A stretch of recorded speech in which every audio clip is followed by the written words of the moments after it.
안녕하세요. 오늘은 여러분하고 특별한 내용을 가지고 이야기를 나누고자 합니다.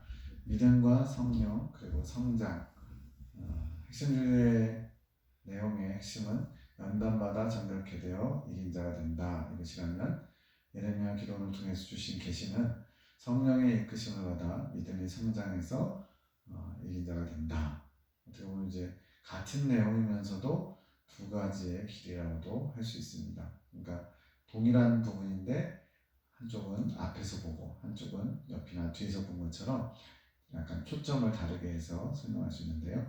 그래서 오늘은 믿음과 성령의 관계, 그것이 우리의 영적 성장을 어떻게 이루는지를 좀 다뤄보려고 합니다. 우리의 소망이 있습니다.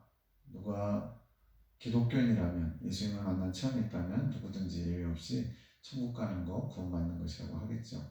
그럼 천국에 왜 가려고 합니까? 그러면 지옥에 가지 않으려고 약간 소극적인 신앙생활 하는 분들이 일층천 성도에 해당한다고 봅니다. 이것은 적당히 세상에서 즐길 것 즐기면서 타협하면서 그리고 천국을 확보하려고자 하는, 그래서 일체한단 마치고 첫 번째 복받는 과정에 들어가신 분들이 갖는 태도라고 할 수 있습니다.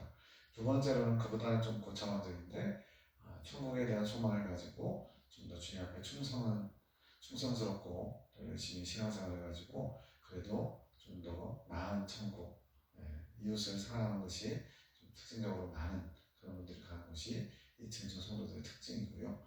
마지막으로 세 번째, 3층천 가는 성도들은 예수님을, 하나님을 사랑하기 때문에 천국에 간다는 것이죠. 그래서 그분들의 특징이 뭐냐면 예수님이 만약 지옥에 계시다면 저는 지옥으로 가겠습니다. 또 예수님이 어디에 계시든지 그곳이 천국입니다. 그래서 우리도 찬양 속에 분명히 있죠. 주 계신 곳이 그 어디나 하늘나라다. 근데 이것을 그냥 머리로만 고백하는 게 아니고 진심으로 고백하는 분들이에요. 그래서 예수님이 정말 지옥의 고통 가운데 예수님이 거기에 계시다면 저는 기꺼이 지옥에 가겠습니다. 이 고백을 머리로만 하는 게 아니고 정말로 예수님을 사랑하기 때문에 지옥에 가고 준비가 되어 있는 분들. 그래서 우리는 삼층천을 사모하면서 나아가야 합니다. 근데 우리만 소망이 있는 게 아니고 하나님도 소망이 있으셔요. 그래서 하나님의 소망은 뭐냐? 하나님의 형상을 따라 지음받은 우리 인간들과 사랑을 나누면서 영원히 행복하게 사시기를 원하셨습니다. 이게 우리 인간의 창조 목적이라고 할 수 있죠. 그런데 이 주님의 소망이 인간의 타락으로 말미암아 깨지고 말았습니다. 아담과 하와가 하나님이 하지 말라고 한 선악과를 따먹음으로써 창조 목적을 깨뜨리게 된 거예요. 상실했다고 볼 수 있죠. 그래서 타락 이전의 아담 천태까지 즉 하나님의 생명을 담을 그릇으로 깨끗하게 준비되는 것, 이것을 예레미야 기도원을 통해서는 창조 질서의 회복이라고 말씀하시고요. 이렇게 깨끗해진 심령 속에 하나님의 생명을 담아서 하나님과 영원히 함께하는 내주합일된 생명을 가지고 천국에서 사는 것을 창조 목적의 회복이라고 예레미야 기도를 통해서 말씀해 주셨습니다. 이 부분은 이제 그때 또 다시 한번 더 자세히 다룰 거고요. 이것이 바로 광야의 연단 과정이 필요한 이유입니다. 즉 우리 안에 예수님의 생명을 담아야 되는데 그것을 담을 수 있는 그릇이 우리의 심령인데 그것이 더럽혀져서 오히려 죄성이 그 안에 담겨 있고 또 그로 말미암아 정욕이 죄성의 종로를 타는, 정확하게는 이제 정욕이 발동해서 죄성이 발동하는 거지만 실제적으로 이제 죄가 들어옴으로써 정욕이 타락하는 것처럼 정욕 자체는 타락하지 않습니다. 그런데 정욕의 발동이 하나님의 영광을 위한 것이 아니라 사람의 욕심을 채우고자 육성을 추구하는 것이 되었기 때문에 그래서 정욕과 죄성의 지배를 받으면 하나님의 뜻을 이룰 수가 없는 거죠. 그것을 고치기 위해서 강해한다는 과정이 필요한 겁니다. 그래서 이제 복음과 믿음의 관계, 이미 로마서 1장 17절은 세 번째 영상 특강에서 좀 다뤘는데 이것이 아주 중요합니다. 복음에는 하나님의 의가 나타나서 믿음으로 믿음에 이르게 하나니 기록된 바 오직 의인은 믿음으로 말미암아 살리라는 것 같으니라. 이 말씀이 로마서의 핵심 중에 가장 핵심 중에 하나입니다. 복음이란 뭐냐? 예수님에 관한 것입니다. 로마서 1장 2절에 이 복음은 하나님이 선지자들로 말미암아 그의 아들에 관하여 성경에 미리 약속하신 것이다. 뭐 이런 미사여구나 이렇게 수식하는 거 다 빼버리면 이 복음은 그의 아들에 관한 것, 즉 예수님에 관한 것이죠. 이것은 예수님이 이뤄놓으신 모든 삶의 그 공로들과 가르침, 이것이 바로 복음이라는 거예요. 그래서 이 복음 안에 예수님의 그것이 담겨 있고요. 이 복음을 듣고 이것을 내 것으로 받아들이는 것이 바로 믿음입니다. 그래서 예수님의 복음, 이것을 또 다른 표현으로 십자가의 도라고 할 수 있는데, 이러한 주님께서 이루어놓으신 모든 것을 듣고 그냥 머리로만 알고 지식으로만 아는 것이 아니라 내 것으로 삼는 것, 즉 내 것이 되는 것이 믿음이라는 거예요. 그래서 믿음으로 구원을 받는다는 얘기는 예수님이 하신 모든 것들을 나를 위한 것으로 알고 그것을 내게 적용시키는 것. 그러니까 북한의 김정은이가 예수님이 온 인류를 위해서 십자가에 죽어주셨다고 하는 소리를 들었어도 그게 나하고 무슨 상관인데, 이러면 그것은 믿음이 없기 때문에 그런 거죠.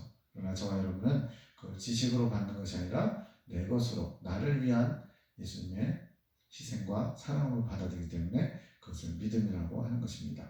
그런데 이 믿음이 처음부터 예수 믿자마자 모든 게 완성된 것이 아니고 여정이 있다는 거예요. 과정이 있다는 거예요. 어떤 과정이냐? 믿음으로 믿음에 이르게 하는 과정. 이것을 출애굽해서 가나안 땅에 들어가기까지의 여정이라고도 할 수 있습니다. 또 다른 표현으로는 작은 믿음이 큰 믿음이 되는 과정이라고 할 수 있죠.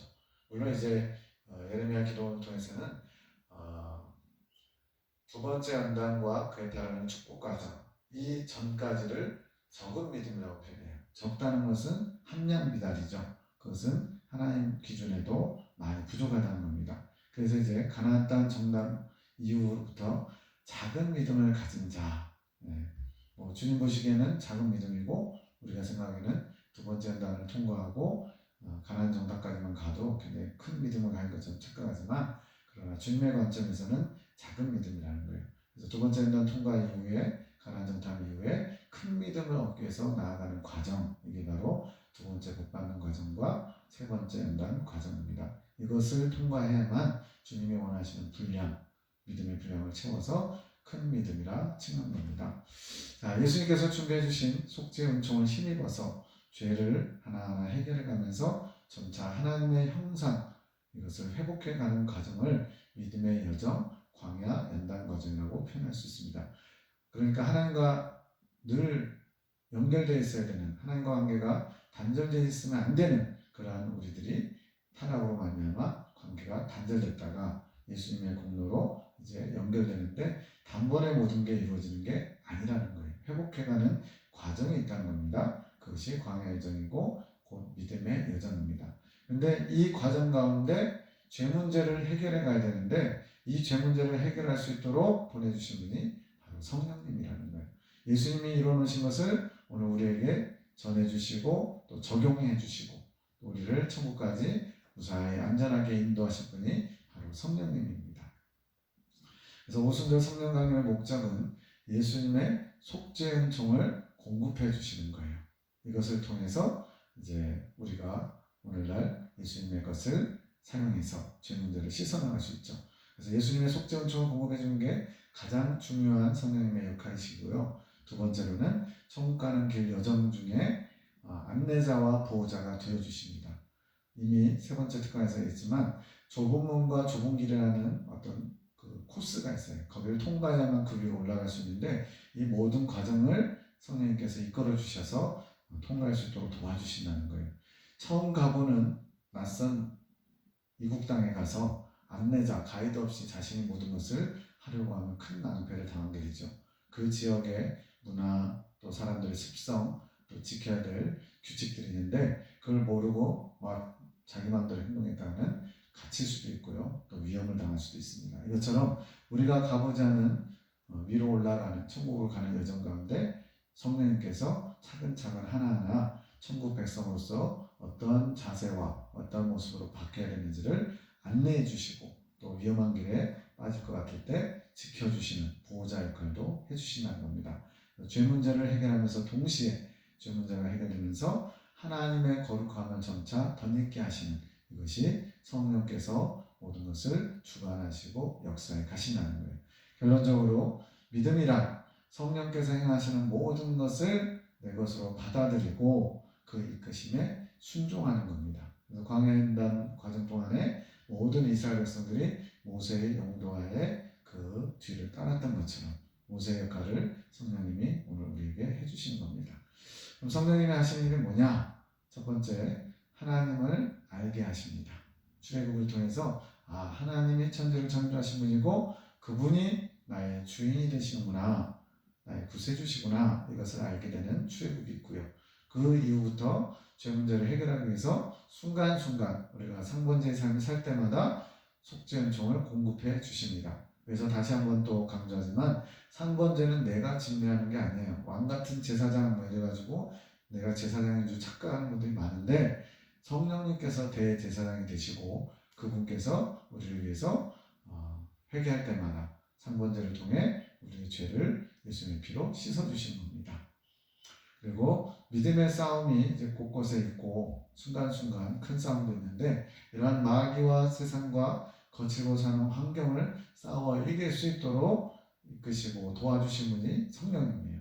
믿음의 싸움은 내가 싸우는 게 아닙니다. 사실은 성령님께서 이 믿음의 싸움을 주관하시고 이끌어 가셔야 돼요. 내 힘으로 싸워서는 결코 이길 수 없습니다. 믿음의 실체는 성령이다. 아주 귀가 따갑게 들으시죠? 즉 믿음의 실체가 성령이라는 얘기는 이 모든 믿음과 관련된 것은 다 성령님이 주관하셔서 하셔야 된다는 의미이기도 해요.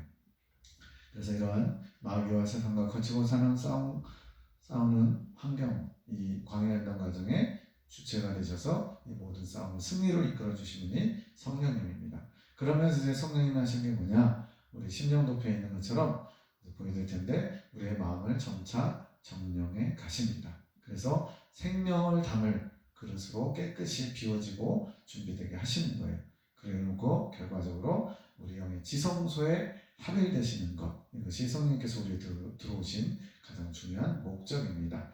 이 심령도표는 다 잘 아시죠? 총 6단계로 표현하고 있는데 불신자 시절에서 출애굽해서 성령님이 들어오시면 우리의 마음의 영역, 혼의 영역이라고 합니다. 지정의에 해당하는 떡상과 또 양심을 상징하는 등대. 우리는 양심을 많이 얘기하지만 사실은 감정도 여기에 해당되는 거예요. 그래서 지성과 감정과 의지를 상징하는 분향단, 이것이 점점 성장할수록 성령님께서 장악하게 가시는 거예요.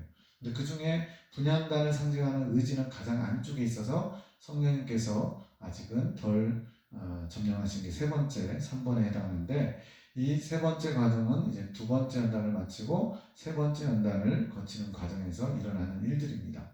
그래서 떡상과 또 감정, 지성 감정, 이것이 먼저 성령으로 깨끗게 되고 마지막으로 의지가 이제 성령에 의해서 정복당하면서 온전해지면 성령께서 내주하시면서 이제 온전한 합의를 이루시게 되는 거예요. 여기도 또 조금 비밀이 있습니다. 이긴 자와 이긴 열매의 차이가 세 번째하고 네 번째에서 또 있어요. 근데 그 부분은 너무 어려우니까 나중에 시간 되면 하고요. 어쨌든 지성과 감정이 먼저 성령에게 지배당하고 그 결과물인 의지까지 성령의 지배 아래 있을 때 그릇이 깨끗해졌다, 온전해졌다. 그러고서 성령께서 합의를 하셔서 그때부터 성령의 능력으로, 성령의 권능, 생명의 능력으로 내면과 행실이 정결하게 되는, 그래서 빛된 행실을 맺을 수 있는 기본기를 갖추게 되는 겁니다. 자, 네 번째로 믿음과 성장론을 같이 살펴봅니다. 믿음이란 뭐냐? 성령님과 관계된 전부를 받아들이는 거예요. 어떤 거는 내가 믿어지면 믿고 이건 아직 안 믿어지니까 이건 안 받아들이고 취사 선택이 아닙니다. 근데 어린아이 신앙에서는 취사 선택할 수밖에 없어요. 왜? 경험을 못했기 때문에 그냥 내가 이해되는 거, 또 나한테 유리하다고 보는 거, 이런 것들을 골라서 받아들이려고 해요.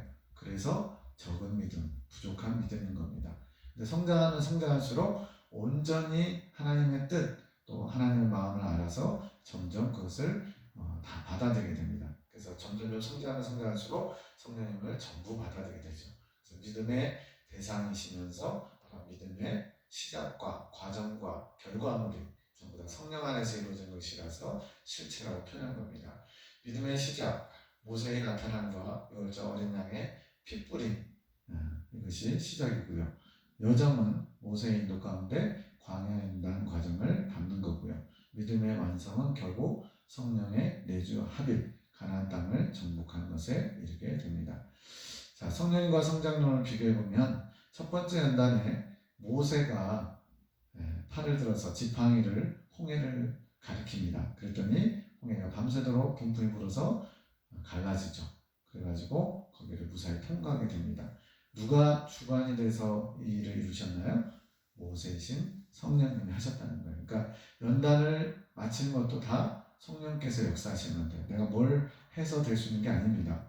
두 번째 연단은 이제 아말렉과의 싸움인데 그때도 모세이신 성령님이 팔이 완전히 내려오지 않을 때, 물론 이제 이거는 좀 더 자세히 들어가면 이때만큼은 모세 성령님을 상징하는 게 나에게 해당하는 거예요. 그래서 내 힘으로 자유롭게 팔을 들고 있더니 시간이 지나면서 점점 피곤해서 내려오죠. 그때 아론과 훌이 양쪽에서 받들어가지고 내려오지 않음으로써 온전한 승리를 거두게 됩니다. 그래서 이때만큼은 모세가 나의 모습을 많이 투영하고 있고요. 아론과 훌이 마치 성령님처럼 나를 붙들어 주셔서 그 팔이 떨어지지 않으므로 온전한 승리를 거두는 것처럼 표현되었지만 결국은 어쨌든 성령님께서 하셔야 된다는 거예요. 모세의 팔이 성령님의 팔이 내려오지 않아야 그것이 승리하기 때문에. 그래서 이 부분이 좀 헷갈리시는 분은 그냥 모세가 성령님이신데 성령님께서 온전히 팔을 들고 있을 수 있도록 저와 여러분들이 아론과 훌의 입장에서 성령님의 뜻이 이루어지도록 거기에 협력한다 또는 거기에 마음을 합친다 이 정도로 생각하셔도 괜찮을 것 같아요. 어쨌든 중요한 것은 처음에는 자기를 의지하는 마음, 자기 힘으로 해보려고 하는 마음이 있어서 계속 시도하다가 안 되니까 성령님께 온전히 맡겼더니 온전한 승리를 거두게 됐다. 그래서 이 부분은 철로역정에서 더 자세히 이렇게 알 수 있습니다. 그렇지만 시간 관계상 철로역정에 세지를 만나서 도덕촌에 시법선생 찾아가서 그에게서 등짐을 떨어지는 법을 배워라. 이거는 결국은 법을 지켜서 율법 준수를 통해서 등짐을 죄짐을 떨어뜨려 보려고 했지만 그러한 자기의 의지와 노력으로는 결코 이루어질 수 없다는 것을 보여주는 아주 중요한 진리죠. 그래서 두 번째 연단을 통과할 때 자기 의로는 천국에 갈 수 없다는 것, 죄 문제를 해결할 수 없다는 것을 처절하게 경험하는 겁니다. 그래서 두 번째 연단 마치고서부터는 무조건적으로 내 의지가 아닌 성령님의 의지를 따라가는 것, 이것을 배우는 것이죠. 세 번째 연단은 이제 마음이 청결한 자, 8단지고리 표현이죠. 세 번째 연단은 많은 일들이 있는데 결국에는 우리 안의 내면을 깨끗이 비우는 과정이라고 할 수 있습니다. 이렇게 비워져야만 깨끗이 그릇이 준비돼서 생명이신 예수님의 생명, 그것이 합일돼서 이제 하나님 나라가 온전히 심령천국에 이루어지게 되는 거죠. 그래서 연단이 다 끝나면 성령께서 내주하셔서 죄와 사망의 법에서 우리를 해방시키게 됩니다. 그래서 결국은 첫 번째 연단, 두 번째 연단, 세 번째 연단 이 모든 과정이 다 성령이 시작하시고 성령이 이끄시고 성령이 마무리 짓는 것으로 끝납니다. 그래서 이 성령의 이끄심을 인정하고 따라가는 것이 광야연단 과정을 잘 마친 것임을 알 수가 있습니다. 자, 그런데 문제는 이제 이 마지막 때 예수님 정말로 오시기 얼마 안 남은 이때 예수님의 휴거 사건과 대화를 앞두고 있는 것이 눈에 보이는 이때에 공동체 안에 문제가 조금 있어요. 어떤 문제냐면 공동체를 이끌어 주시던 성령님의 대리자라고 할 수 있는 공선생님께서 2005년 1월에 돌아가시고 그 이후로는 이제 19년이 지났는데 길을 잃어버린 것처럼 마치 성령님께서 아까 안내자, 가이드, 보호자 역할을 한다고 했잖아요. 그러한 성령님의 역할을 해주시던 공선생님 부재가 되면서 방향을 잃어버려가지고 마치 잘 영적으로 살다가 또 육적으로 잠들었다가 또 영적으로 살다가 잠들었다가 이게 이제 영적 성장론에서는 그 숨바꼭질 과정이라고 그러죠. 이 숨바꼭질 과정이 계속 반복되는 겁니다. 굉장히 오랫동안 반복되는 거예요. 왜? 제대로 목표점을 알고 거기를 향해서 꾸준히 갔으면 헤맬 일이 없는데 방향을 잃어버리는 거예요. 이 다음에는 어떻게 될지 모르는 거예요. 그러다 보니까 자만나타 천박 과정처럼 이 부분이 이제 공동체에서 문제가 됐기 때문에 오늘 이 특강을 준비하게 됐는데, 자만나타 천박이라는 것은 물론 가나안 정탐 이후에 일시적인 특별한 과정이기도 합니다. 그렇지만 이것이 이거 한 번으로 끝나는 게 아니고 성령님과 동행하다가 동행을 잃어버리면 또다시 자만나타 천박에 빠져서 잠든 것처럼 영적으로 잠드는 과정이 또 되는 거예요. 그러다 또 주님의 또 환경을 통해서 또 성령의 역사로 깨어나고 또다시 잠들고 또 깨어나고, 이것이 두 번째 복받는 과정에서 무한 반복처럼 계속 숨바꼭질 과정이 일어나게 됩니다. 그런데 이제 이것이 오늘날 교단에서 이제 문제가 있다고 한 것이 뭐냐면, 교단의 영적 성장론에서는 이 숨바꼭질 과정을 고라의 폐역, 아론의 쌍난 지팡이 이후에 설명을 합니다. 설명상 숨바꼭질 과정이 두 번째 연단 마치고 가나안 정탐 이후부터 시작된다고는 해요. 그런데 숨바꼭질 과정을 고라의 폐역, 아론의 쌍난 지팡이 이후에 설명하다 보니까 마치 숨바꼭질 과정이 아론의 쌍난 지팡이 이후에 시작되는 것처럼 그렇게 증거하게 돼 있어요, 순서상으로. 그렇지만 숨바꼭질은 가나안 정탐 이후부터 시작됩니다. 그럼 왜 고라의 폐와 아론의 쌍난 지팡이 이후에다 숨바꼭질을 넣느냐? 이것을 경험하신 분들의 경험에 의해서 아론의 쌍난 지팡이 이후에도 무수히 많은 세 번째 연단 가데스 무리바 생수를 마시기 전까지 오랜 시간이 걸리더라. 그러다 보니까 숨바꼭질 과정을 아론 쌍난 지팡이 이후에 넣는 게 맞다라고 그렇게 판단하신 것 같아요. 그렇지만 아론의 쌍난 지팡이 과정은요, 아주 중요하기 때문에 사실은 숨바꼭질 과정을 끝내는 그런 과정이 고라의 폐역과 아론의 쌍난 지팡이 과정이라고 보셔도 무방합니다. 이 부분을 뒤에서 다시 한번 설명하겠습니다. 그래서 이러한 무한 반복되는 영적으로 깨었다 잠들었다 깨었다 잠들었다, 이것이 반복되는데 이 과정을 깨트리는 큰 사건이 벌어져요. 그것이 바로 고라의 폐역 사건입니다.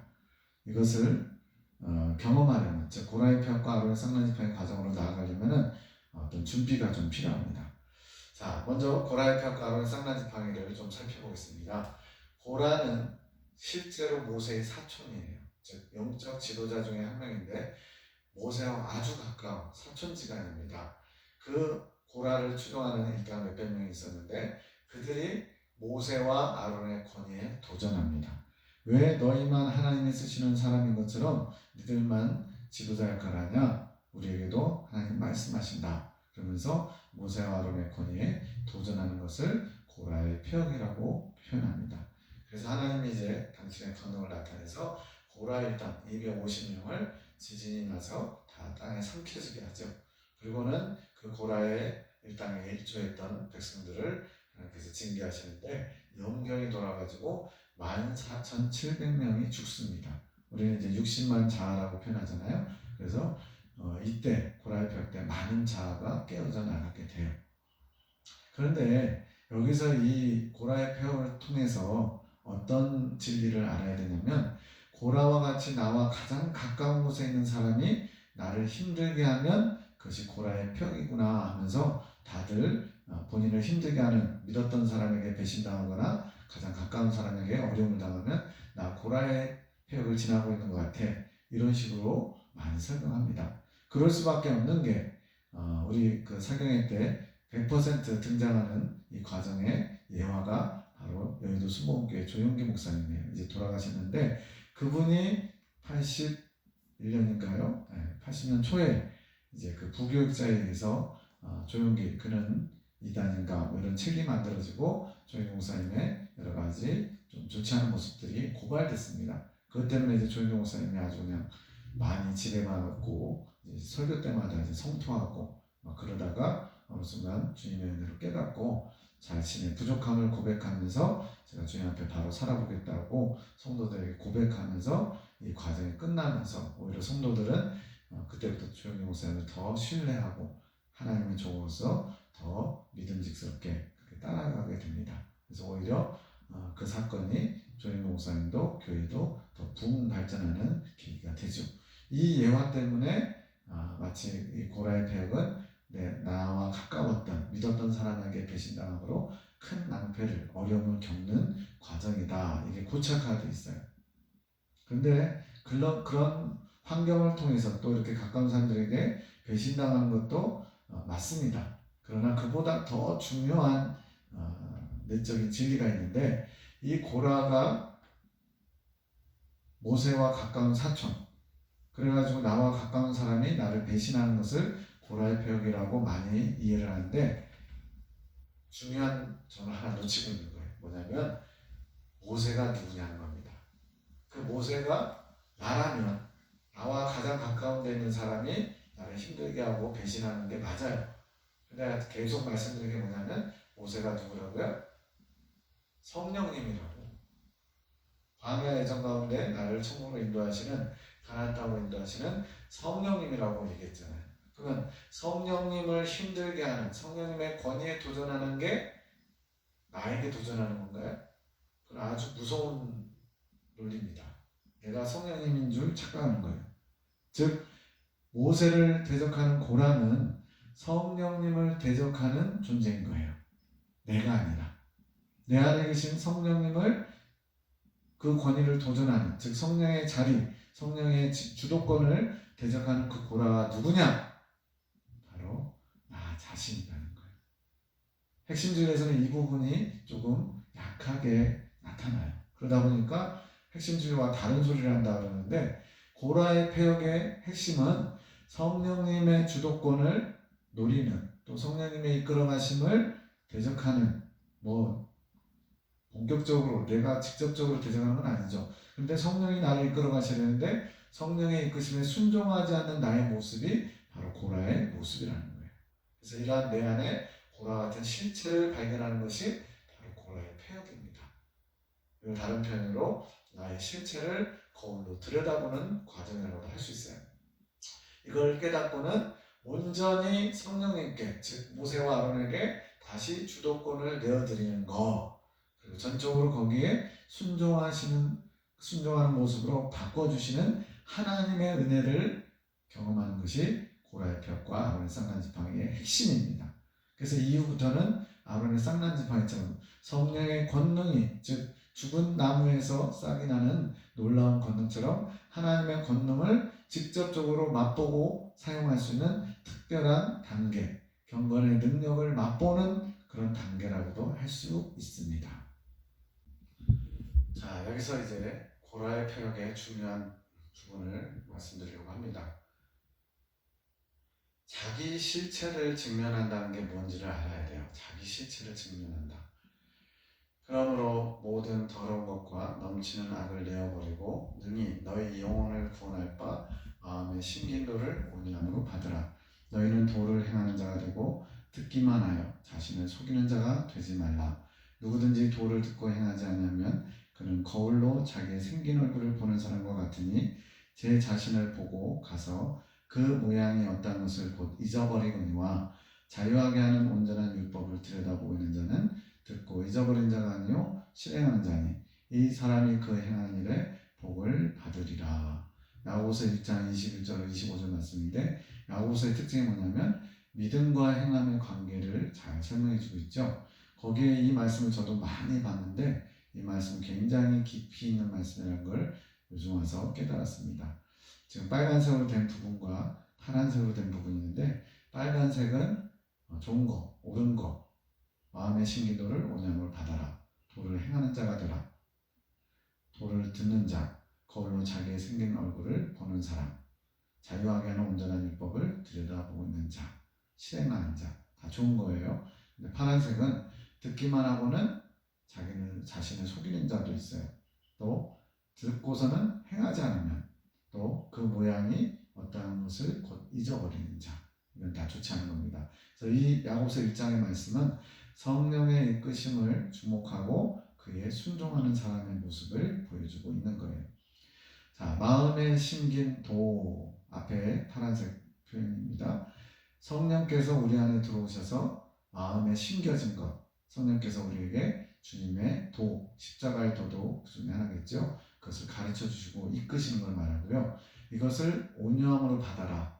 온유와 겸손, 나는 마음이 온유하고 겸손하니 그러시죠. 온유와 겸손은 떼려야 뗄 수 없는 겁니다. 즉 온유함은 곧 겸손을 말하고요. 겸손과 또 뗄 수 없는 게 순종입니다. 즉 겸손한 자세로 순종하는 마음으로 그 성령의 가르침, 이끄심을 받으라는 거예요. 듣기만 하고 자신을 속이는 자. 들었다는 얘기 뭡니까? 성령께서 이끄는 것을 알게 된 거예요. 그런데 그 이끄심에 불순종하게 되면 자신을 속이는 자가 되는 겁니다. 듣기만 하고 속이는 자는 어떤 거냐? 믿음이 있다 하면서 믿음대로 살지 않는 자. 성령의 이끄심을 받기를 원하면서 성령의 이끄심에 따르지 않는 자가 이런 모습이겠죠. 도를 행하는 자, 성령의 이끄심에 순종하는 자, 온전한 율법을 들여다보는 자, 끊임없이 성령님께서 우리에게 뭘 원하시는지 성령의 이끄심에 주목하고 순종하는 자를 온전한 율법을 들여다보고 있다. 이것은 이제 시편에서 뭐라고 표현하고 있어요?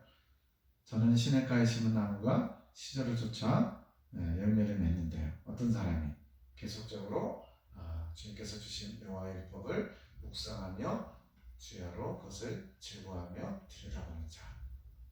말씀이 삶으로 연결되는 것이 온전한 율법을 들여다보는 것이고, 하나님의 말씀이 우리 삶에 이루어지게 하시는 분이 바로 성령님이라는 거예요. 근데 이 하나님의 말씀을 내 힘으로, 내 의지로 이루어보려고 하면 반드시 실패하고 한계에 도달하게 됩니다. 그러나 성령께서 도와주시면 이것을 가능케 한다는 거예요. 그러면서 거울 얘기가 나왔죠. 이 거울은 뭐냐? 자기 자신의 실체를 들여다보는 장치, 바로 성령님의 조명입니다. 성령님의 조명이 없으면 내가 꽤 괜찮은 사람인 줄 착각해요. 나는 꽤 괜찮은 사람, 나 정도만 하라 그래. 자기 만족에 빠지게 돼 있습니다. 그러나 성령님은 끊임없이 너는 아직 다 목표에 도달하는 게 아니야. 조금 더 열심히 내라. 내가 응원하마. 내가 이끌어주마. 더 높은 천국을 침노에 들어가라. 이렇게 이끌어 주시는 거예요. 성령께서 우리를 조명하실 때 자신의 상태를 들여다보게 됩니다. 자신의 어떤 상태 진단하는 계시도 그와 일맥상통하겠죠. 근데 문제는 이렇게 상태를 조명했을 때, 이 모습이 하나님 보시기에 부끄럽구나, 하나님 보시기에 아니구나, 이걸 깨닫고는 빨리빨리 돌이키는 사람이 빨리 성장하는 거예요. 그래서 영적 성장 과정 가운데 숨바꼭질에 빠지는 것도 마찬가지입니다. 영적으로 잘 할 때는 괜찮아요. 근데 이제 조금씩 육적인 삶에 젖어들고 점차 성령님께서 말씀하신 것을 불순종하다 보면 영적으로 잠들어가는 거예요. 그래서 그것이 너무 깊어지면 나중에 성령님이 침묵하십니다. 내 안에 계신 성령님이 말씀을 하시고 이끄시다가 침묵하게 되면 어떤 일이 벌어질까요? 당연히 육적으로 빠지겠죠. 그래서 끊임없이 거울로 자신을 들여다보는 것처럼 들여다보는 그게 필요하다는 겁니다. 근데 거울을 보면 돌아서면 어떻게 돼요? 아침에 거울 보고 나와서 저녁에 집에 들어가기까지 거울을 들여다보지 않으면 우리의 모습을 잊어버립니다. 밥을 먹다가 이에 고춧가루가 꼈는지, 코를 파다 코딱지가 볼에 붙었는지 거울을 들여다보지 않으면, 남이 얘기해주지 않으면 모른다는 거예요. 그래서 이러한 거울로 자신을 들여다보는 것을 끊임없이 하는 것이 바로 성령님을 통해서 나 자신을 점검하는 거예요. 이게 고라의 폐허 과정을 지나는데 아주 중요하다는 거예요. 그래서 유다서 1장 7절에도 소돔과 고모라와 그 이웃 도시들도 그들과 같은 행동으로 음란하며 다른 육체를 따라가다가 영원한 불의 형벌을 받음으로 오늘을 사는 우리에게 거울이 되었다. 거울로 비춘하는 건 뭡니까? 뭔가 하면 안 되는 것들, 주님 보시기에 합당치 않은 것들을 조명받는 겁니다. 그 역할을 우리 안에서 성령님이 해주시는 것이고, 이러한 내 안에 성령님의 자리를 대신해서 내가 주도권을 가지고 내가 뭔가를 하고자 하는 그런 주인 행세하는, 주인 정신은 좋은 거예요. 주인 자세를 갖추는 거지만 주인 행세, 주님께서 우리에게 요구하시는 어떤 의무는 내려놓고 권리만 취하려고 하는 주인 행세하는 우리 자신을 성령님께서 조명해 주실 때 겸손히 받아야만 자신이 지금 성령의 자리를 노리고 있구나, 탐하고 있구나, 그것을 깨닫는다는 거죠. 그래서 거울을 잘 사용하는 자가 되어야 됩니다. 고린도서 10장 5절에서 12절 너무나 길기 때문에 생략했는데, 광야에서 멸망받은 사람들, 그런 사람들이 우리에게 거울이 되어야 돼요. 우상 숭배하는 자들, 간음하는 자들, 시험하는 자들, 원망하는 자들, 그들의 모습이 우리에게 거울이 돼서 말세를 만난 우리의 경계로, 즉 구약 성경은 없어도 된다는 사람들도 있죠. 신약 성경만으로 충분히 구원받는다는데 이러한 모든 구약의 일련의 사건들이나 주님께서 일하신 모든 것들이 우리에게 경계, 거울로 삼아서 나는 저런 모습이 있지 않은가 스스로를 돌아봐야 된다는 겁니다. 결론적으로 모세의 이끄심에 불순종하는 이스라엘 백성들이 곧 성령의 이끄심에 불순종하는 우리의 모습이고, 이걸 잘 들여다보는 사람이 자신의 한계, 적당히 만족하고 자기 만족 가운데 더 높은 천국을 사모하며 나아가야 되는데 계속 제자리에서 숨바꼭질, 잠들었다 깨어났다 잠들었다 깨어났다, 이러한 상태를 벗어날 수 있는 비결이라는 겁니다. 그래서 고랄폐형은 한마디로 이 믿음의 여정에 대한 주도권 싸움인 거예요. 누구와 누구의 싸움일까요? 성령님과 나와의 싸움이에요. 당연히 성령님이 이기시죠. 근데 성령님이 인격적이라서 나를 강제로 이끄시지는 않는다는 거예요. 주인 행사하던 나의 실체를 처절하게 깨닫고 성령님께 주도권을 넘겨드려서 진정한 성령의 권능, 부활의 능력을 갖추기를 원하셔서 이 과정을 허락하신 겁니다. 이것을 잘 통과하면 아론의 쌍난 지팡이를 주게 되는 거예요. 이때부터 주님이 기뻐하시는, 사용하실 만한 사꾼이 아닌 참종이라고 인정해 주시는 겁니다. 그러니까 진정한 참종은 뭐냐? 자신이 종이라는 것을 깨닫고 온전히 받아들이는 사람이에요. 그럼 사꾼은 뭐냐? 자신이 주인 줄 착각하는 거예요. 그래서 자기가 주인 노릇하고 자기가 영광을 취하고 자기의 만족을 위해서 모든 것을 이용하는 자. 오늘날 많은 목회자들이 이런 참종의 자세, 종의 자리에 있지 않고 사꾼 목자, 자신이 주인인 것처럼 그렇게 대가를 원하고 자기중심적으로 하는 그런 일이 얼마나 많습니까? 적어도 이 과정은 지나야 하나님 보시기에 종으로서의 자세를 갖췄다. 그래서 참종이라고 불리는 겁니다. 믿음과 행함을 이제 살펴보려고 합니다. 믿음으로 행한다는 건 뭐냐? 우리는 단순히 행한다는 것을 행실, 즉 어떤 경건의 모양으로만 생각하는데 좀 더 깊은 의미가 있어요. 자, 성령의 이끄심에 순종하는 것이 바로 믿음으로 행하는 겁니다. 행실로 그것이 나타나면 빛된 행실, 행실의 열매가 나타나면 그것이 이제 인정받게 되겠죠. 그래서 야고보서 2장 17절에서 18절에 보면 이와 같이 행함이 없는 믿음은 그 자체가 죽은 것이다. 혹이 가로되 너는 믿음이 있고 나는 행함이 있으니 행함이 없는 내 믿음을 내게 보이라. 나는 행함으로 내 믿음을 내게 보이리라 말씀합니다. 그러다 보니까 이제 믿음이 있으면 행함이 있어야 되는구나. 그런데 믿음에 따른 행함이 아닌, 즉 사람에게 보여주려고 하는 그런 행함, 행실도 믿음에 따른 행함으로 착각하는 일들이 많아요. 그래서 행함이 곧 행실, 행함의 열매이냐, 여기에 중요한 거 하나가 빠진 거예요. 이것을 이해할 수 있는 가장 좋은 예가 여기 있습니다. 우리 조상 아브라함이 그 아들 이삭을 제단에 드릴 때에 행함으로 의롭다 하심을 받은 것이 아니냐. 내가 보거니와 믿음이 그의 행함과 함께 일하고 행함으로 믿음이 온전케 되었느니라. 무슨 말이냐면 아브라함이 아들 이삭을 제단에 드리는 놀라운 일을 하죠. 이미 이긴 자, 익은 열매가 된 다음에 일어난 일인데 이것이 행함으로 의롭다 하심을 받은 징표라는 거예요. 근데 우리는 아들을 제단에 드린 놀라운 그 결단력, 이것만 보고 이게 행함이구나 이렇게 알죠. 근데 믿음으로 행한다는 것의 중요한 포인트가 뭐냐면 바로 성령께서 원하시는 것, 즉 하나님이 원하시는 명령에 순종하는 것이 믿음으로 행한다는 거예요. 아브라함이 어느 날 갑자기 주님을 묵상하다가 감동받았어요. 내가 주님께 받은 게 너무나 많구나. 주님께 내가 뭘 드릴 수 있을까 막 기도하면서 고민하다가 감동이 왔어요. 내가 가장 아끼는 아들 이삭을 번제로 바쳐야겠다. 엄청난 거죠. 그렇지만 문제는 하나님께서 원하시는 게 아니라 아브라함이 혼자 감동받아가지고 자기 의지로 이삭을 번제로 드리려고 했다면 그것은 믿음으로 행한 게 아니라는 겁니다. 왜? 출발점이 다른 거예요. 하나님이 요구하시는, 하나님이 원하시는 성령의 이끄심 받아서 한 것이라면 그게 믿음에 따른 행함이지만 본인이 그냥 스스로 생각해서 이거 귀한 것 드려야지 이런 식으로 했다면 그것은 그냥 자신의 의로 한 거예요. 자기 의로.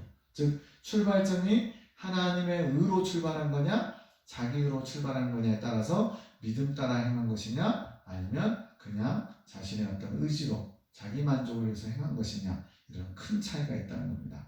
그래서 아브라함에게 먼저 하나님이 명령하셨어요. 내 아들을 내가 지시하는 곳에 가서 바쳐라.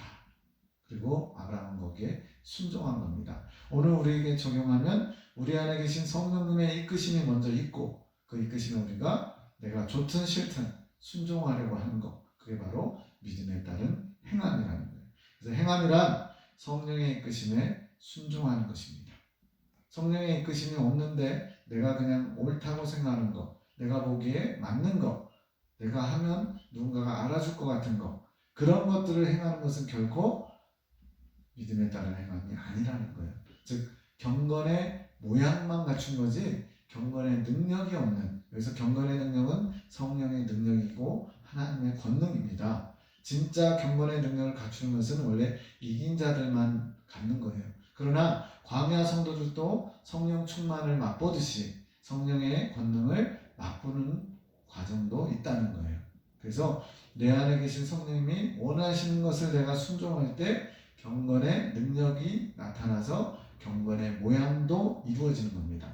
근데 오늘날 교단에 성선생님의 여러 가지 절제나 인내와 또 겸손한 모습, 여러 가지 환경을 통한 극복하는 그런 모습과 또 성인들의 어떤 놀라운 행실들, 그들의 열매들을 보면서 아 나도 저렇게 살아봐야 되겠다라고 흉내를 내는데 뭐 따라하는 거죠. 근데 문제는 그게 성령의 이끄심에 따라서 순종하는 것이면 맞아요. 옳은 거예요.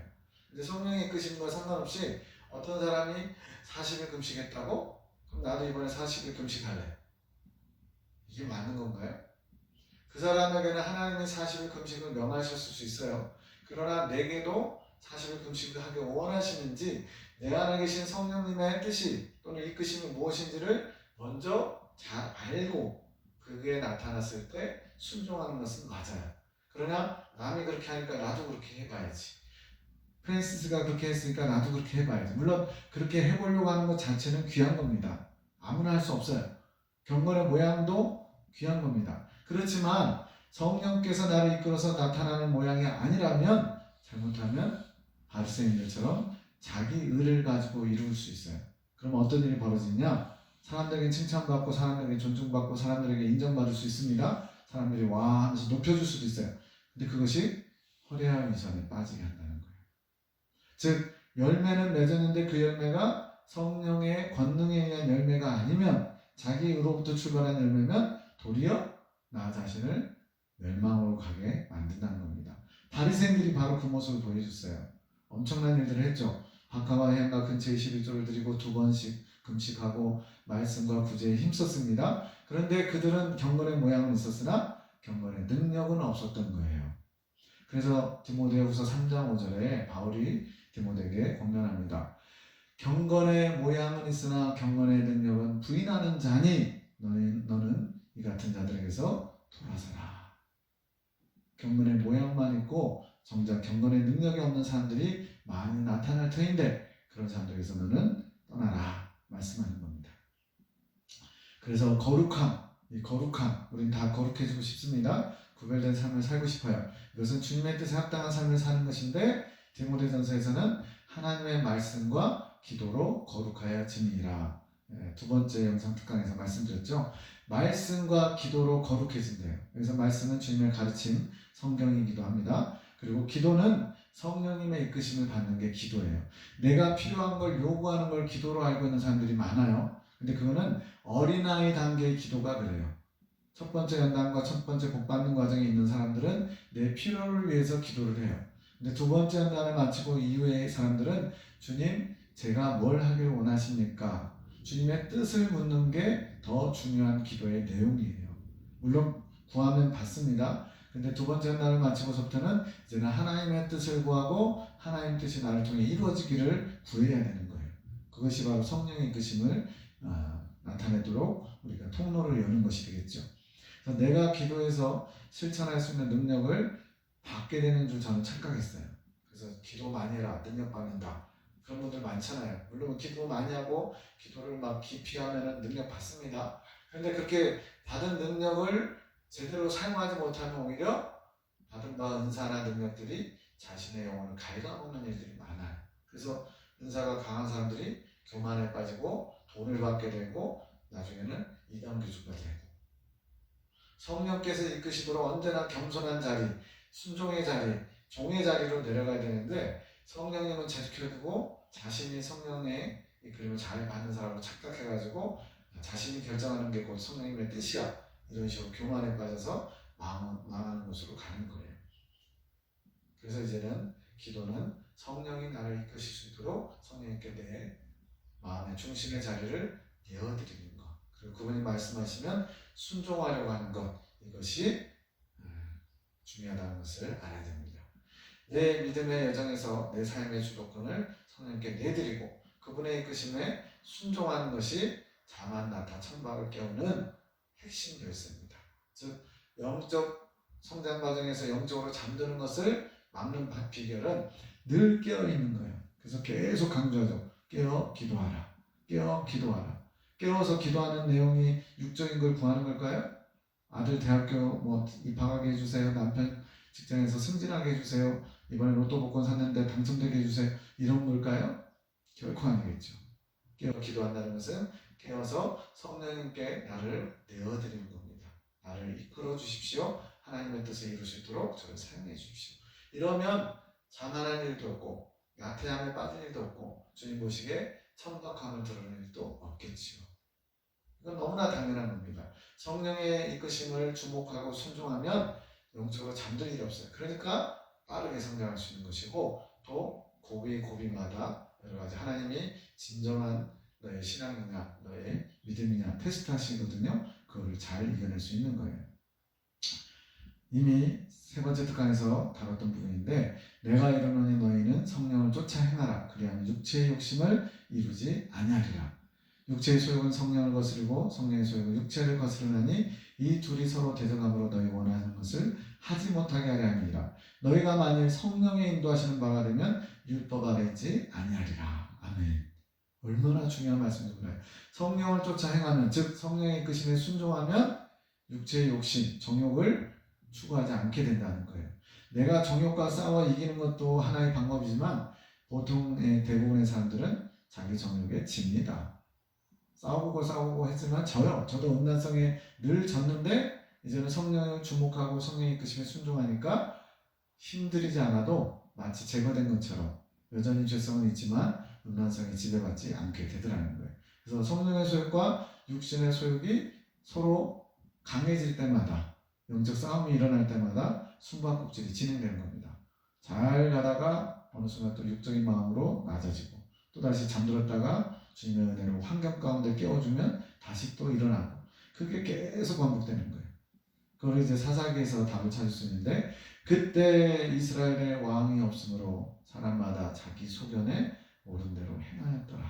이게 사사기의 주제입니다. 즉 내 안에 왕으로 오신 성령님을 모시고 살아가지 않으면 자기 소견에 옳은 대로 자기가 성령님 자를 대신해서 모든 것을 주관해서 주도해서 나가려고 하니까 당연히 주님 뜻대로 살 수가 없죠.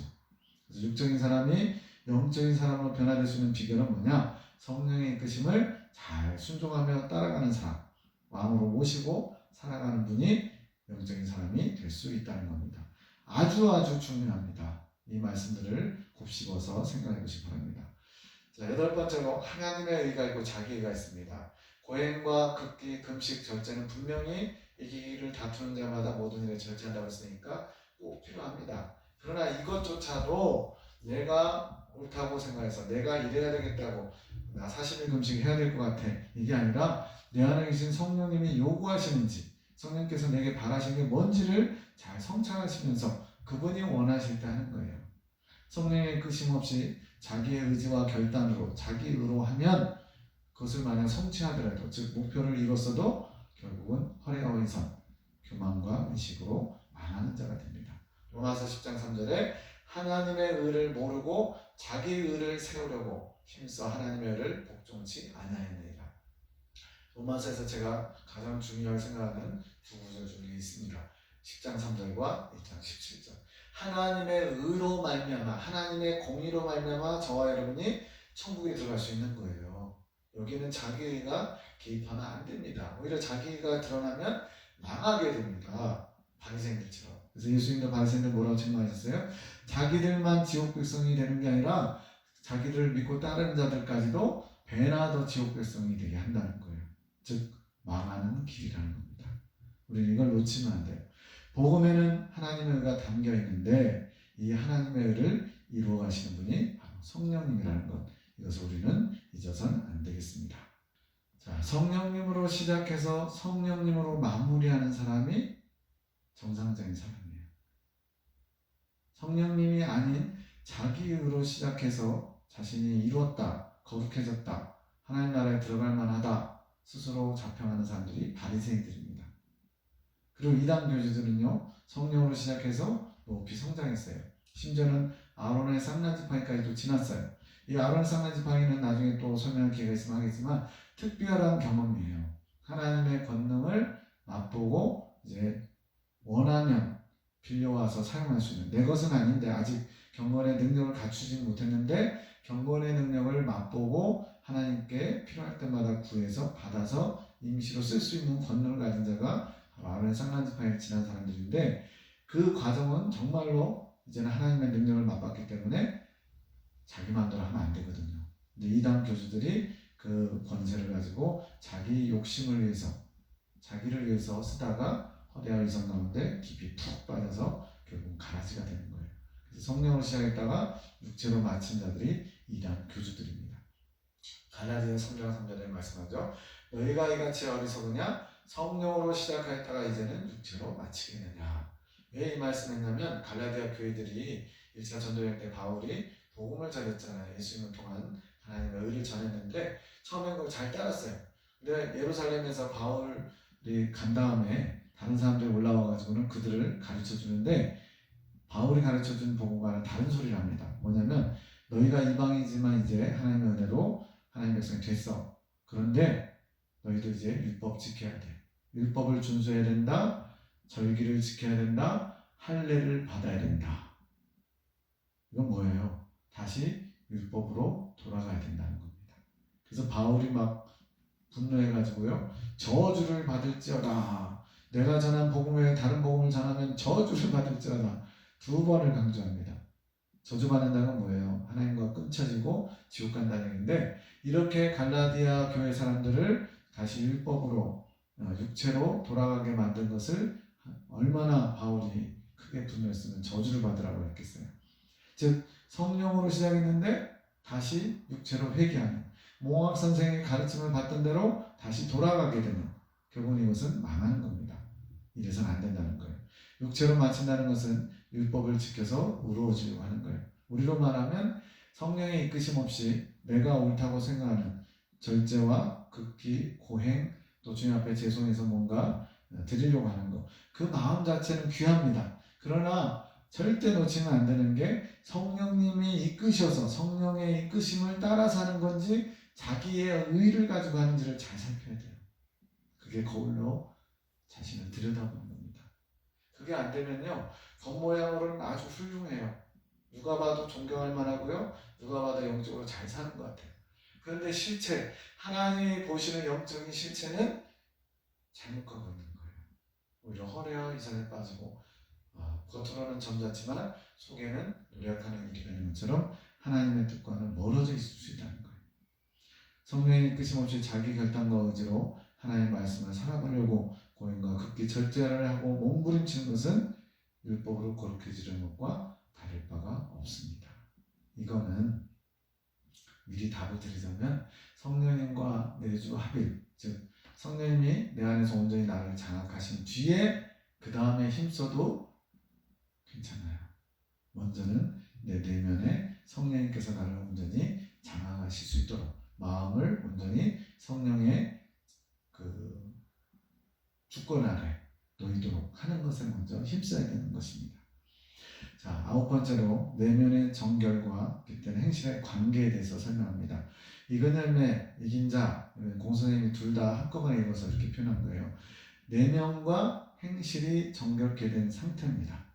그런데 이긴 자는 좀 더 구체적으로 들여다보면 내면이 정결케 된 사람. 이겼다는 의미는 무슨 의미예요? 마귀와 세상과 거칠고 사는 환경과 싸워 이긴 거잖아요.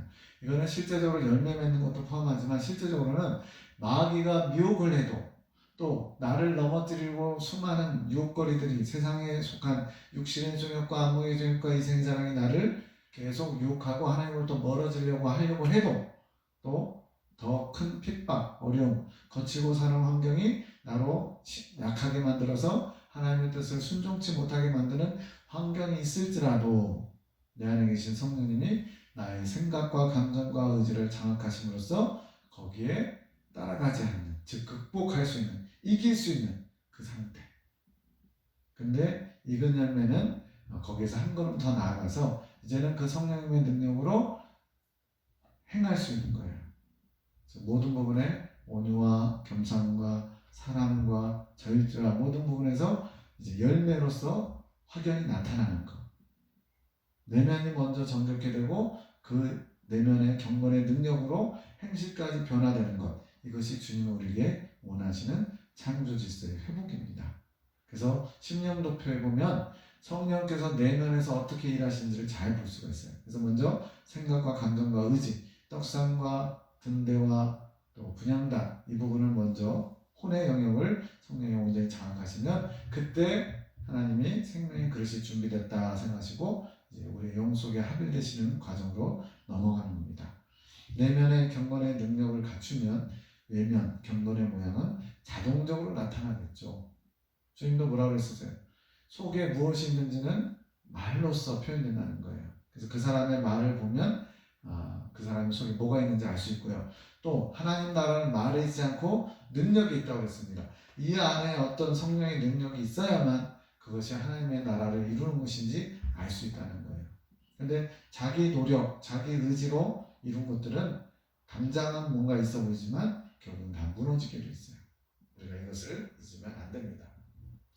우리가 성인들을 통해서 배우는 것은 그들의 심령 중심을 본받아야 돼요. 하나님을 얼마나 사랑했는지 또 하나님 뜻대로 얼마나 그 안에서 몸부림치며 주님 뜻에 맞는 마음 상태, 심령 상태를 갖추려고 했는지 행실도 물론 따라가야죠. 그러나 행실을 먼저 따라가다 보면 우선순위가 바뀐 거예요.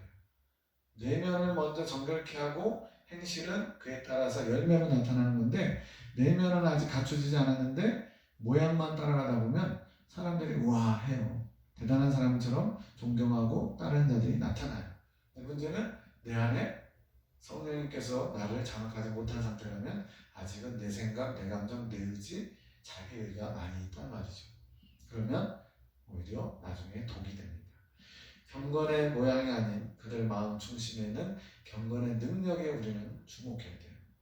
그래서 성령님의 인도하심, 성령님의 이끄심, 가르치심을 우리가 주목해야 되는 겁니다.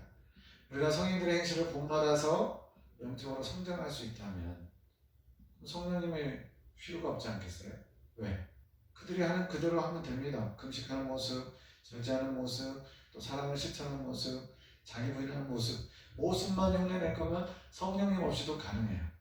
물론 힘들겠지만 영적인 성장의 길, 믿음의 길은 믿음의 실체가 성령이라고 했잖아요. 성령님을 빼면 아무것도 아니에요. 무예요, 무. 다 허구입니다. 믿음의 길은 성령님과 함께할 때만이 진짜 믿음의 길이에요. 자기 자신을 쳐서 복종하시는 것이 눈에 보이는 행실이 아니라 내 안에 하나님 뜻대로 살고자 하는 마음은 있는데 잘 안 되잖아요. 그 마음을 바꿔먹기 위해서 그 마음을 고치기 위해서 내가 노력하는 게 아니고 성령님께 청하는 겁니다. 주님, 제가 주님을 더 깊이 사랑하기 원하는데 제 안에 사랑이 없습니다. 제 안에 주님을 사랑하고자 하는 마음을 부어주십시오. 주님, 제 안에 주님을 원하는 마음이 너무나 부족합니다. 주님을 원하는 마음을 제게 부어주십시오. 모든 것이 다 하나님께로부터 오는 거예요. 나로부터 출발하는 건 다 가짜고 허구고 얼마 못 가서 미천을 드러냅니다. 여러분의 사랑은 간장종지만한 사랑이에요. 좀 사람마다 그릇이 클 수는 있어요. 그래봤자 간장종지입니다. 하나님의 사랑을 부음받지 않고는 결코 우리는 행실로 빛을 드러낼 수가 없어요. 가장 중요한 게 바로 내 안에 성령님이 언제나 자리하시고 그 성령님께서 나를 떠나지 않도록 늘 그분이 거하실 수 있는 거룩한 상태를 유지하는 겁니다. 근데 이것조차도 내가 하는 게 아니라는 거예요. 성령님께서 깨끗이 정화하실 수 있도록 날마다 맑은 물로 씻는 그 작업을 우리가 해야 됩니다. 즉 성령님께 자리를 내어드려야 돼요. 성령님의 인도함 없이는 우리의 삶은 죽은 삶과 같습니다. 아까 허구라고 했죠. 성령님 없이 내가 뭔가를 성취하잖아요. 얼마 동안은 그것이 기쁘고 아주 신나요. 그러나 결국은 허구입니다. 허구. 모든 게 허망해요. 내 안에 성령의 이끄심이 있는지 늘 살피면서 내가 이끌려가는 삶을 살고 있는지 잘 살펴야 됩니다. 성령의 이끄심에 나를 쳐서 복종해야만 합니다. 이게 쉬워 보입니까? 우리가 성령의 이끄심을 받아 순종해서 가면 행복하고 쉬운 이긴 자의 길이라고 얘기하지만 사실은 성령의 이끄심 받는 게 엄청 어려운 거예요. 왜? 성령의 이끄심과 부딪히는 게 있어요. 나의 육체의 소욕. 그래서 육체의 소욕과 싸우려고 하지 마시고 성령의 이끄심에 주목하시고 계속 그것을 끊임없이 구하십시오. 성령님 저를 장악해 주십시오. 성령님 저를 이끌어 주십시오. 제가 주님을 주목합니다. 주님이시여 저를 언제나 붙들어 주옵소서.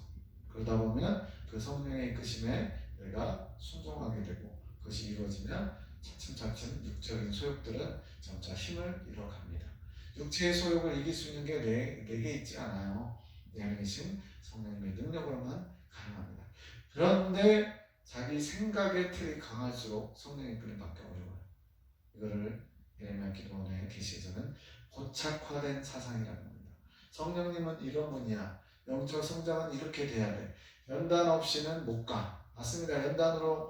연단받아서 정결케 된 건 맞는데 반드시 연단받아야만 돼. 반드시 힘들고 어려운 정말 죽을 똥살똥하는 죽기만큼 힘든 연단을 받아야 돼. 이런 생각들 좀 내려놔야 돼요.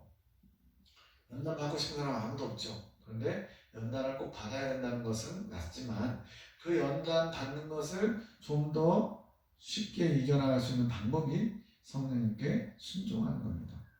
제가 또 얘기를 하잖아요. 음란성, 제가 어떻게 해서든지 그걸 극복해 보려고 했는데 도저히 안 되더라는 거예요. 아무리 애쓰고 용쓰고 별의별 방법을 다 써도 안 됐어요. 다시 제자리. 그런데 성령님께서 저를 붙드시고 이끌어 가시니까 전에는 길어야 20일 한 달 정도 음욕을 통제했다면 지금 작년 8월부터는 그냥 제 몸의 일부가 떨어져 나가는 것처럼 아직 음란성이 있습니다. 지금도 느낍니다. 그렇지만 힘을 못 써요. 힘을 못 써요. 마치 그 곤충들이나 이런 애들이 죽을 때 돼가지고 뒤집어지면 발은 까딱까딱 하는데 막 지 스스로 일어나지 못하는 것처럼 분명히 아직 있지만 힘을 못 써요. 그게 어떻게 가능했느냐? 성령님의 능력으로, 권능으로 가능케 되었다는 겁니다. 이러한 틀은 우리의 고집된 생각, 이것이 고착화되면 사상으로 자리 잡게 됩니다. 근데 그 사상이 나를 움직이는 나의 목표와 방향을 결정하게 돼요. 그래서 그것을 하나님의로부터 받은 것이면 괜찮은데 하나님의 것이 아니라 내 것인데 그걸 진리로 삼고 그것이 옳다 생각하고 따라간다는 거예요. 이것이 우리 안에 대부분 많습니다. 그래서 요걸 뜯어고치는 게 광야 연단 과정이에요. 사실은 저도 처음에는 이해가 안 됐어요. 연단이라는 게 왜 자꾸 생각이나 사상 쪽에 치중되어 있냐 했는데 결국 이런 생각과 사상이 나를 방향을 또 목표를 설정하는 것을 결정하는 거예요. 근데 문제는 사람과 교제하면서 대화하면서 이런 사상들을 주고받습니다. 누구로부터 비롯된 거예요? 하나님께로부터 온 것을 주고받으면 아름다운 영적인 교제가 되는데 인간적인 생각들과 사상들로 가득 차 있는데 그걸 주고받으면 어떻게 돼요? 서로에게 안 좋은 영향을 끼쳐요. 오늘 교단에서 예레미야 기도원을 제가 아주 이단시하면서 말로는 이단시 안 한다고 그러는데 지금 진행되는 거 보면 진짜로 이단이라고 지금 판정한 거나 마찬가지예요. 신학교에서 쫓아내고 교단 중직에서 쫓아내고 이제는 아마 교단 탈퇴까지도 요구할 것 같아요. 거의 흐름이 그렇습니다. 이렇게 된 거는 저쪽이 다 이단이고 또 마귀의 미혹에 빠졌다는 거예요. 실제로 공문에 미혹된 사상, 미혹된 자들이라고 표현합니다. 근데 놀랍게도 마귀의 그것에 영향받고 이단 사상을 가지고 미혹됐다는데 저희는 계속 무슨 얘기만 해요? 성령님만 강조해요. 이단들 중에 성령님을 강조하는 것은 자기가 성령님이라고 하는 이단들만 그래요. 우리는 우리 자신 성령님이라고 안 하거든요. 계속 성령님을 주목하십시오. 성령님께 순종하십시오 얘기하는 겁니다. 주님을 사랑하십시오. 주님만 원하십시오. 스스로 만든 틀에 자신을 가두지 말고 주님께서 이끄시는 대로 순종하며 나아가면 행복하고 쉬운 길이 됩니다. 그 어디에도 이단 사상 없어요.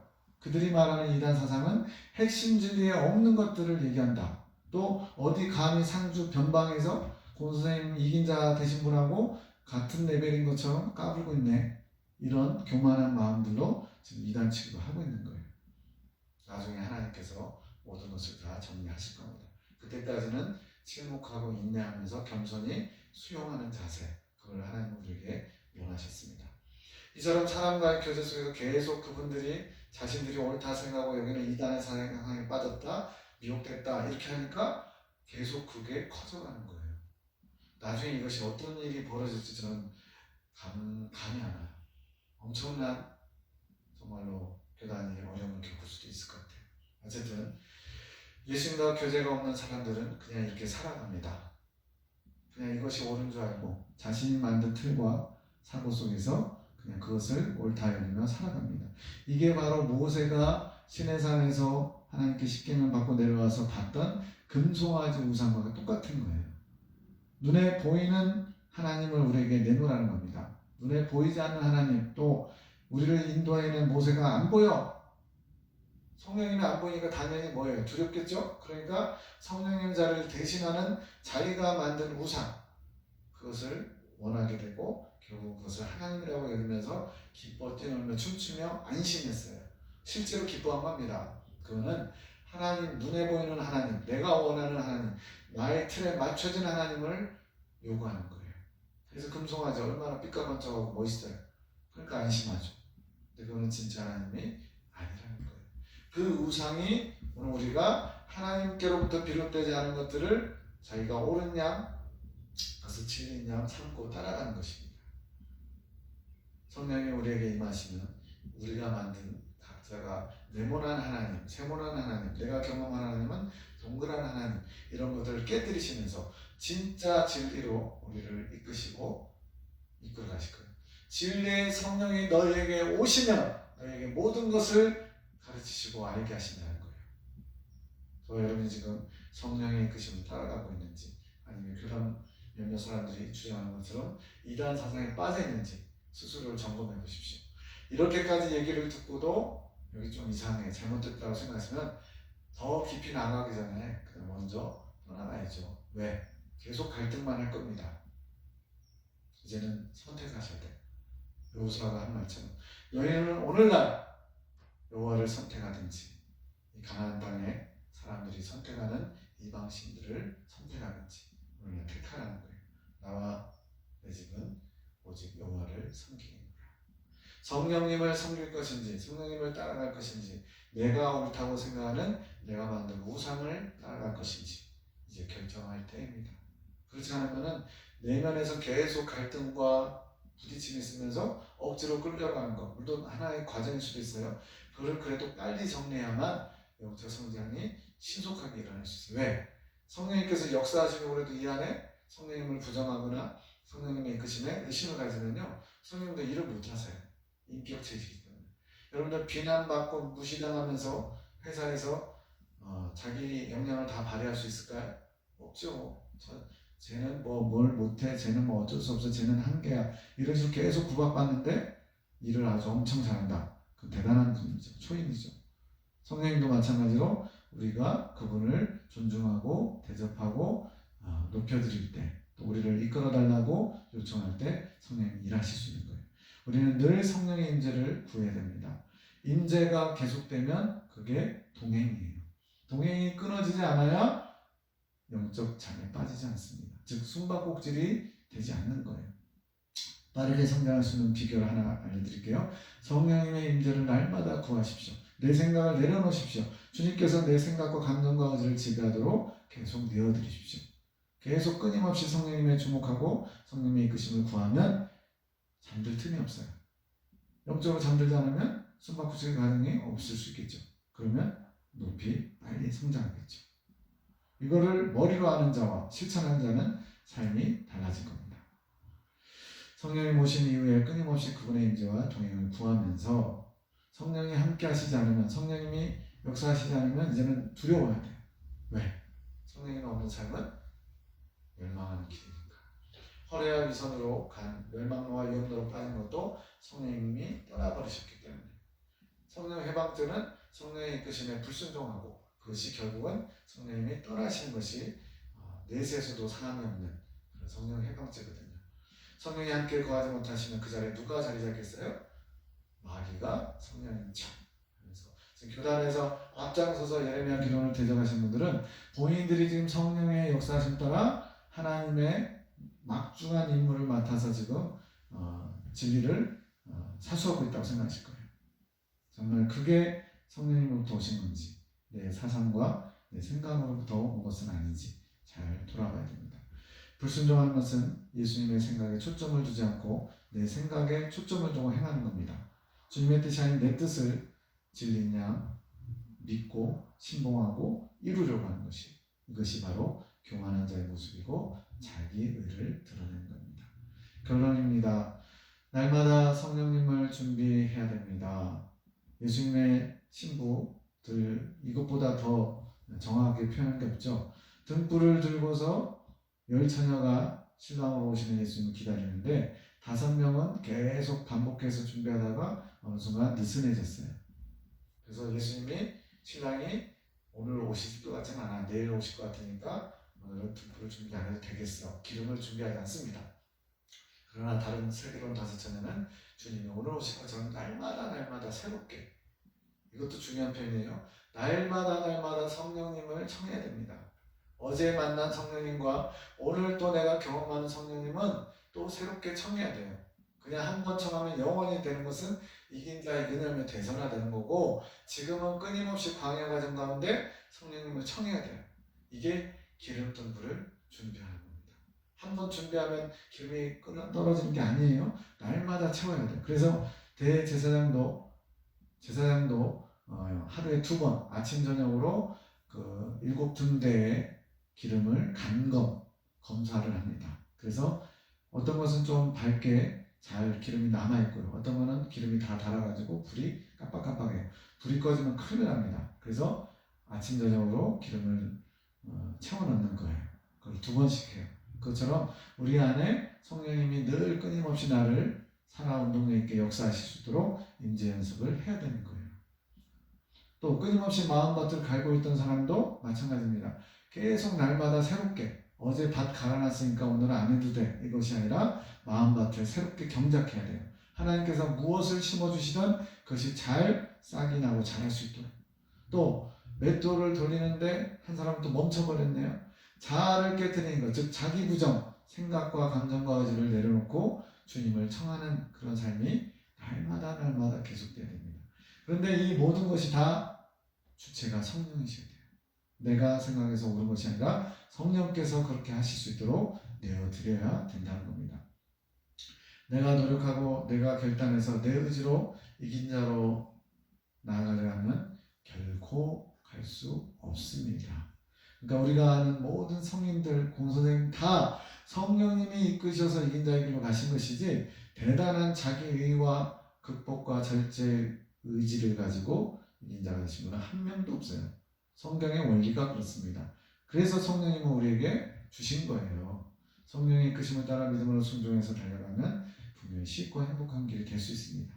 또 그분이 시작하시고 그분이 마무리하셔야지 내가 가고 싶으면 가고 멈추면 멈추고, 그게 아닙니다. 광야의 점은 성령께서 구름기둥과 불기둥으로 떠오르면 출발할 준비하는 거예요.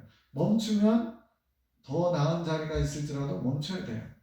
그거를 민수기에서는 41번인가요? 계속 가고 멈추고를 훈련하는 거예요. 즉 성령님의 이끄심에 순종하는 훈련이 광야연단 과정입니다. 정말로 성경은 계속 끊임없이 너희가 성령의 이끄심에 순종해야만 이자가 될 수 있다고 가르쳐주고 있어요. 정리합니다. 믿음이란 성령의 이끄심을 온전히 믿고 따라가는 겁니다. 믿음이 좋은 것은 성령님의 이끄심에 잘 순종하는 사람, 또 성령님의 이끄심에 민감한 사람인 거예요. 내 믿음의 여정 전체를 성령님께 맡겨드리고 성령님을 청하고 그분의 음성에 귀를 기울이고 그분이 이끌고자 하실 때 순종하면 됩니다. 이 훈련을 가장 잘한 분들이 교회 시대 이긴 자들이고 7번씩이나 반복하죠. 귀 있는 자는 성령이 교회들에게 하신 말씀을 들을지어다. 그런데 지금 성령의 이끄심에 순종하라는 말씀을 계속 강조하는데 교단에서 핵심 진리 안에 있지 않은 단어나 용어를 사용한다고 대처하고 거부하고 감히 공선생님이 가르쳐준 핵심 진리 가지고 부족하다고 얘기해? 핵심 진리가 난공불락의 진리지만 그거는 함락되지 않는다, 무너뜨릴 수 없다는 얘기지 완벽하다는 얘기는 아니거든요. 사전을 찾아보십시오. 난공불락은 완벽하다, 더 이상 빼거나 더하거나 하면 안 된다라는 얘기가 아닙니다. 실제적으로도 여러 표현들이 잘못된 표현들이 몇 가지 있어요. 그거는 나중에 필요하면 하겠지만 어쨌든 핵심 진리를 폄훼하는 것도 아니고 공선생님의 위치를 폄훼하는 것도 아닙니다.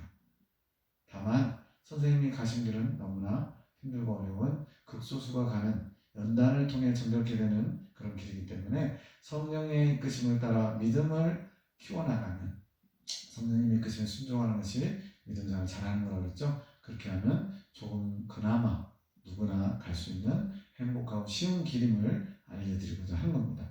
보다 높은 천국을 향해 침례 들어가는 저와 여러분이 되시기를 축복합니다. 감사합니다.